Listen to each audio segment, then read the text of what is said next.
आप mission movement से जुड़े तो साहब के कभी संपर्क में आए, बहन जी के साहब से पैर के पास गया हूँ, प्रणाम किया हूँ। बहन जी के पास 2-3 बार मिलने का मौका मिला। और एक बार हमारा बुरा दिन आ गया था। बुरा दिन ऐसे आ गया था कि चुनाव हारने के बाद लड़के जवान हो गए और काफी नुकसान हो गया। तो चुनाव के कितना खर्च है, फौज से आने पर तो 10 एकड़ तक जमीन हमारी गिरवी हो गई थी, लड़के जवान हो गए थे। तो बहन जी के पास मैं मदद मांगने गया, या ये बोला कि हम 2 विधानसभा में चुनाव जीत चुके हैं, राजपुर में और बक्सर में 2 जगह हम चुनाव जीते थे, हमको बहन जी टिकट दे दीजिए।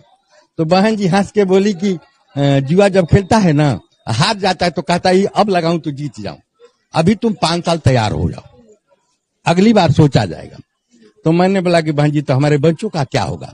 तो बोला कि क्या करना चाहते हो? तो मैं बोला कि एक लड़का हमारा इंटर कर लिया है, एक लड़का ग्रेजुएशन कर लिया है। तो कल की कहीं इंजीनियरिंग करा रहे हो? तो हम बोले कहाँ? बोले कहीं से करा लो। तो मैं बोला कि पैसा नहीं है बहन जी, रमैया यूनिवर्सिटी बेंगलोर में है, 10 लाख रुपया मांगता है। तो बोला ओबीसी के तरफ से कागज बनवाओ और आप जो है आपको सीट दिला दी जाएगी।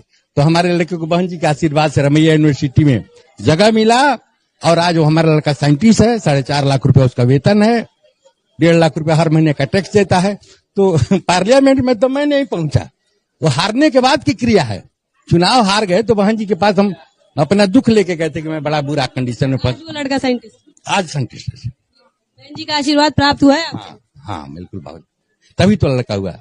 लेकिन फिर हम लोग बहन जी के पास न सीट मांगने गए और न लड़के को लेके गए। हाँ, लेकिन बहन जी के मिशन में हम हैं, हम कहीं आगे पीछे। कांशीराम साहब का एक बात हमें याद है, एक उन जमाने किताब बिकती थी 10 रुपए का, जिसका नाम था चमचागिरी। हम लोग तो बहुत लंबा पीरियड हो गया ना, किताब बिकने का काम आज ही नहीं होता है, पहले से हो रहा।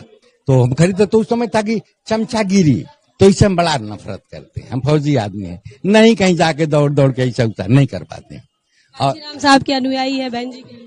हाँ, दोनों के अनुयायी।